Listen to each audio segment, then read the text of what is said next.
Guys, tengok ni.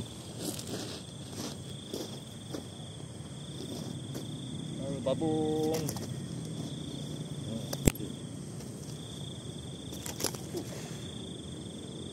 So guys, berat guys. Tak putus sih. Kena grip.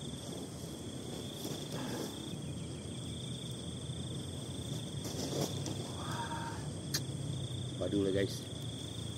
Nampak? SP Shopee RM6 dapat 6 warna pink. Padu guys. Alhamdulillah pagi ni. Dan aku masih hanyir lagi dengan haruan Gorgon. So aku tunjuk kat korang. Tu dia guys. Ni lah. Ni lah. Berapa kilo kita tahu lah ni. Kan?